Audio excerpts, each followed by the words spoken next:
काय सांगता? झालं मी सांगितलं ना आमच्या सोबत आमचे खासदार आहेत बस.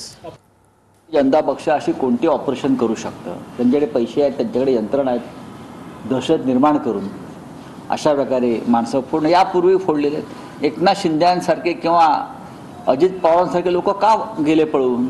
भीतीपोटीच गेले ना. ते का ऑपरेशन लोटस होतो का? छे छे छे, ते ऑपरेशन डर होतं.